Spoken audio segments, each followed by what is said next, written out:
আমাদের কাজ কিন্তু মোটামুটি উঠে গেছে। এই দেখেন ওইটা আরও এক ফ্লোর বাকি আছে এটার উপরে।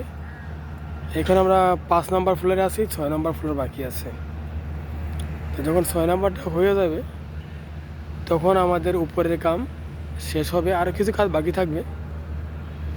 তো উপর নিচে কিন্তু অনেক মাল এখানে পড়ে আছে আমাদের প্রজেক্টে, এই সব মালগুলো কিন্তু প্রজেক্টে লাগবে। আরও কিছু মাল বাকি আছে, আসবে এইগুলো। তো ওইগুলো আসলে দেখা গেছে কি আপনার প্রজেক্ট কমপ্লিট হওয়ার সাথে সাথে এগুলো সব চলে আসবে। তো এই প্রজেক্টে আসলে এটা আমাদের বড় না, এর চেয়ে বড় বড় প্রজেক্ট আমাদের আরও আছে, তবে এইটা একটু ডিফিকাল্ট প্রজেক্ট। এইখানে কাজটা একটু অন্যরকম। এটা দেখেন, এটা স্টিলের বিল্ডিং, দেখলে বোঝা যায় না যে এটা একটা থাকার বাড়ি বা অফিস। এটার মধ্যে কিন্তু অফিস বানানো হবে। আর বর্তমানে এই দেশে না, প্রায় দেশে এরকম হচ্ছে। কারণ এখন আর আগের মতো আপনার ওই কনস্ট্রাকশনের কাজ হইতেছে না, এখন এই স্টিল স্ট্রাকচারই হইতেছে সব জায়গায়।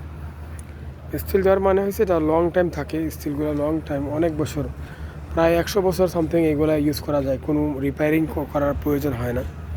এই জন্য এগুলো লাগানো হয় সব জায়গায়। তো আসলে কাজটা যখন কমপ্লিট হয়ে যাবে তখন দেখবেন খুব সুন্দর লাগবে এটা। এখন তো মাত্র শুরু। আজকে আমাদের কাজ